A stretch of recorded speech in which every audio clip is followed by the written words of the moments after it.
내만 자랑하라 라는 제목으로 함께 말씀을 나누도록 하겠습니다. 이 사람은 누구나 자랑하고 싶어 합니다. 저도 자랑하는 걸 좀 좋아하는 것 같아요.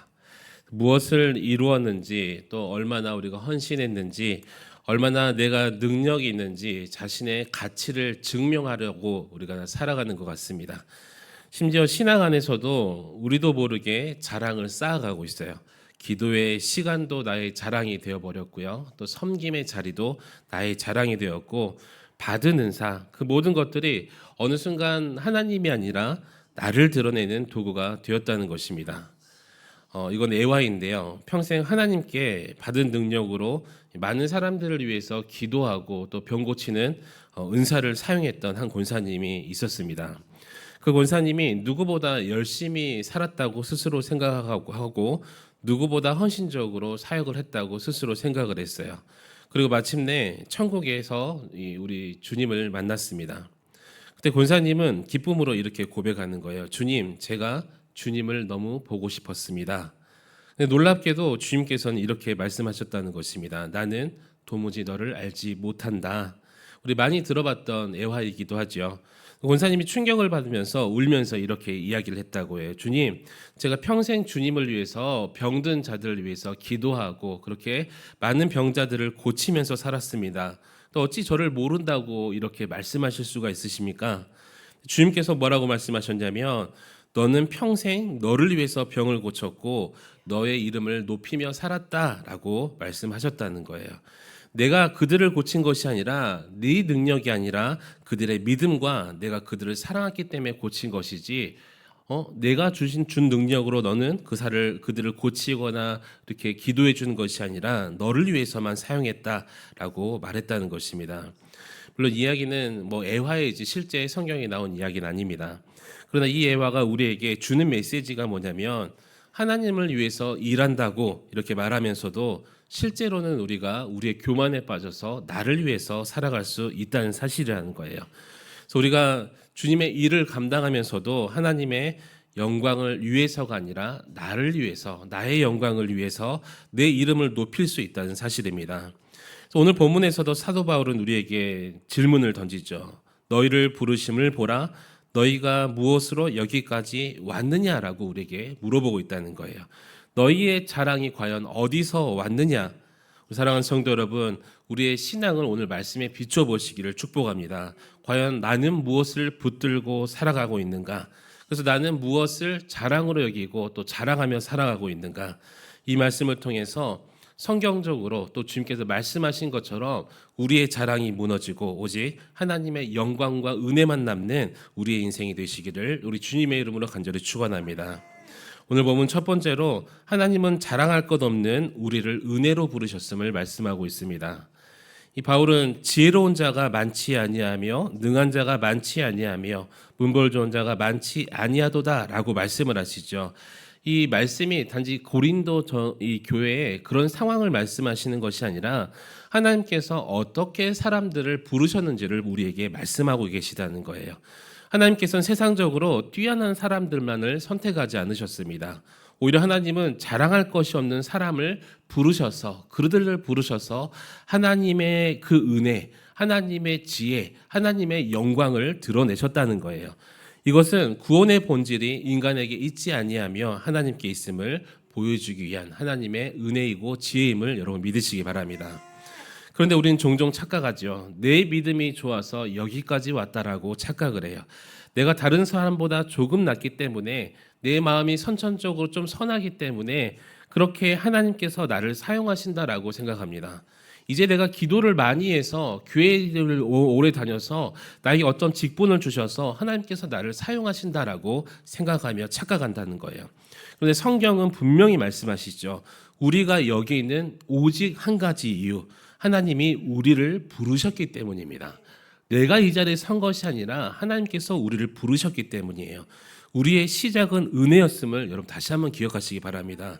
우리가 죄인 되었을 때에 우리가 하나님을 먼저 죄인된 신분으로 찾아갔던 것이 아니라 그 하나님께서 원수된 우리를 찾아오셨다는 거예요.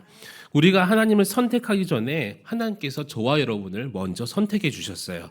우리의 신앙은 결코 우리의 결단이나 내가 먼저 교회 가서 하나님을 믿었다 이런 것이 아니라 하나님께서 부르심으로 시작되었다는 것입니다. 이 사실을 깨닫는 사람은 절대 교만할 수가 없겠죠. 자기를 드러낼 수가 없어요. 오히려 하나님 앞에 나올 때마다 무릎이 꿇어지고 우리의 고개가 숙여질 수밖에 없다는 거예요. 나는 아무것도 아닌데 하나님이 나를 불러주셨다. 정말 나는 미련한 자인데 하나님께서 나를 사용하고 계신다. 이 고백이 우리 안에 살아있어야 될 줄 믿습니다. 그러므로 부족한 나를 부르신, 부족한 저와 여러분을 부르신 그 은혜를 날마다 기억하면서 부르시는 하나님의 그 음성에 감사함으로 나아갈 수 있기를 우리 주님 이름으로 간절히 축원합니다. 오늘 본문은 두 번째로 하나님은 십자가로 우리의 모든 자랑을 무너뜨림을 말씀하고 있습니다. 어제도 우리가 이 자랑에 대해서 잠시 나눴었는데 바울은 이어서 뭐라고 말씀하시냐면 하나님께서 미련한 것과 약한 것과 천한 것과 멸시받는 것들을 택하셨다라고 말씀하고 계십니다. 그리고 그 이유를 분명히 밝히지요. 아무 육체도 하나님 앞에서 자랑하지 못하게 하려 하심이라 이렇게 말씀을 하세요. 인간은 처음에도 말씀드렸지만 본능적으로 자기를 드러내고 싶어하는 그런 존재예요. 조금만 가진 것이 있으면 그것을 붙들고 그것을 보여주면서 자신을 높이려고 합니다. 지식이 있으면 그 지식을 자랑하고 싶고요.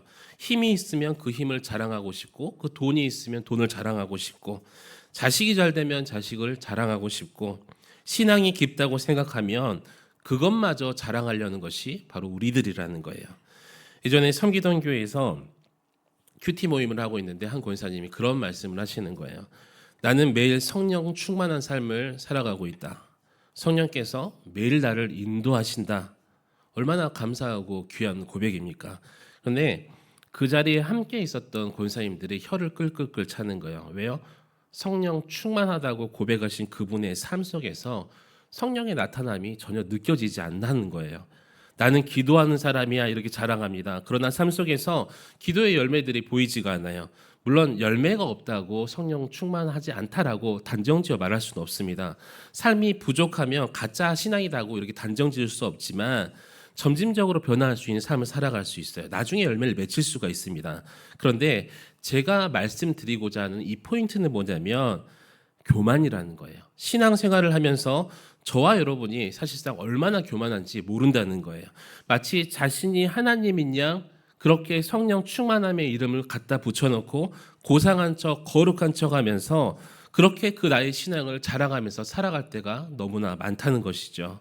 그러나 하나님께서는 십자가를 통해서 그 모든 자랑, 그 십자가의 그 능력을 통해서 우리의 신앙적인 자랑까지 무너뜨리시는 우리 하나님이심을 여러분 믿으시기 바랍니다. 이런 십자가라는 것은요, 인간의 완전한 실패를 선언하는 거예요. 그래서 누가 드러나요? 우리 예수 그리스도가 드러납니다. 인간은 자기 힘으로 결코 구원에 이를 수 없음을 이 하나님께서 판결하고 선언하시는 것이 바로 이 십자가입니다. 동시에 십자가는 하나님의 은혜를 선포하는 또 십자가죠. 하나님께서 친히 우리를 살리시기 위해서 독생자를 내어주셨다라는 사랑의 선언이 바로 이 십자가라는 거예요. 그래서 십자가 앞에서 누구도 내가 잘해서 구원을 받았다. 누구도 내가 잘해서 내가 이 정도 살고 있다. 이렇게 말할 수 없다는 것입니다. 십자가 앞에서 오직 한 가지 고백만 남기를 축복합니다. 나는 죄인이었고 하나님께서 나를 살리셨다. 오늘 교회 안에서도 보이지 않는 자랑이 존재하죠. 오래 믿은 것을 자랑하는 사람들이 있고요. 많이 섬긴 것을 자랑하고 또 나의 신앙의 열심들을 자랑합니다. 그런데 그 모든 자랑은 십자가 앞에서 무너져야 될 줄 믿습니다. 그래서 참된 신앙이라는 것은 나를 높이는 것이 아니라 나를 낮추는 것, 나를 드러내는 것이 아니라 오직 예수 그리스도와 우리 하나님만 드러나는 것입니다. 그래서 내 공로를 말하는 것이 아니라 하나님의 은혜를 말하는 것. 그래서 우리의 삶이 십자가 앞에서 완전히 낮아지고 우리의 모든 자랑이 철저하게 무너져서 오직 하나님께만 영광 돌리고 하나님의 그 이름만 높일 수 있기를 우리 주님의 이름으로 간절히 축원합니다. 오늘 보면 마지막으로 성도의 유일한 자랑은 오직 예수 그리스도이심을 말씀하고 있습니다. 바울은 마지막으로 우리에게 이렇게 말씀하시죠. 너희는 하나님으로부터 나서 그리스도 예수 안에 있다라고 말씀하고 있어요. 구원은 하나님으로부터 여러분 시작되었습니다. 그래서 우리의 믿음도 나로부터 온 것 같지만 사실은 하나님으로부터 왔고 우리의 삶도 그렇기 때문에 하나님 안에 있을 수밖에 없다는 거예요. 그리고 놀랍게도 예수 그리스도께서 우리의 지혜가 되시고 또 우리의 의로움이 되시고 우리의 거룩함이 되시고 우리의 구원이 되셨다고 말씀하고 있습니다. 그래서 우리는 스스로 지혜로울 수 없는 존재예요. 우리는 스스로 의로워질 수 없는 존재이고 스스로 거룩해질 수 없는 존재입니다. 스스로 구원할 수 없는 존재예요. 그런데 그런 우리에게 하나님께서 예수 그리스도를 보내주셨습니다. 그래서 예수님이 우리의 모든 것이 되었어요. 정말 아무것도 없고 정말 빈약하고 약하고 정말 어쩔 수 없이 누군가의 도움이 필요한 그 존재에게 예수님을 하나님께서 보내주셔서 예수님이 나의 모든 것이 되어서 나는 예수 그리스도 안에 온전한 존재가 되었다는 것입니다. 그래서 이 성도의 자랑은 더 이상 나에게 있는 것이 아니고 성도의 자랑은 오직 예수 그리스도께 있음을 여러분 믿으시기 바랍니다. 그래서 이제는 나의 인생조차도 내 것이 아니죠. 누구 것이에요? 우리 주님 것입니다. 나의 능력이 아니라 주님의 은혜고 나의 의가 아니라 그리스도의 의라는 것입니다. 성경은 말씀하시죠. 자랑하는 자는 주 안에서 자랑하라. 이 말씀은 에레미야의 말씀과 연결되는데 지혜를 자랑하지 말고 힘을 자랑하지 말고 재물을 자랑하지 말고 오직 하나님을 아는 것을 자랑하라 우리에게 말씀하고 계십니다. 그래서 우리 입술에서 나오는 고백들이 이제는 바뀌어야 되겠죠. 내가 했다가 아니라 하나님께서 하셨다. 이것이 우리 입술의 고백이 되어야 됩니다. 내가 이루었다가 아니라 하나님의 은혜입니다. 이것이 되어야 되겠죠. 우리의 삶 전체가 예수 그리스도만 드러낼 수 있기를 우리 주님의 이름으로 축복합니다. 말씀 맺도록 하겠습니다. 하나님은 자랑할 것 없는 죄인을 우리를 부르셨어요. 하나님은 십자가로 우리의 모든 자랑을 무너뜨리셨습니다. 그리고 우리가 유일하게 자랑할 수 있는 그분 예수 그리스도를 우리에게 주셨어요. 그래서 우리는 결단해야 될 것이 무엇이냐면 더 이상 나를 자랑하지 않겠습니다. 내 조건을 자랑하지 않겠습니다. 내 공로를 자랑하지 않겠습니다. 오직 하나님의 은혜만 자랑하겠습니다. 이런 고백들이 우리 심령 속에서 터져나올 수 있기를 축복합니다. 주님, 나의 나 된 것은 하나님의 은혜입니다.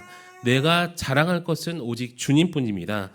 이 고백이 단지 오늘 한순간의 고백이 되는 것이 아니라 나의 삶의 고백이 되게 해주시고 저와 여러분의 삶 전체가 하나님을 증거하며 하나님을 자랑하는 그런 귀한 통로로 사용될 수 있기를 우리 주님의 이름으로 간절히 축원합니다.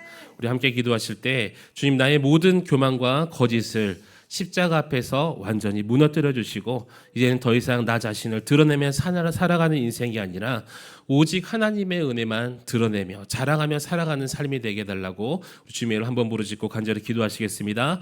주여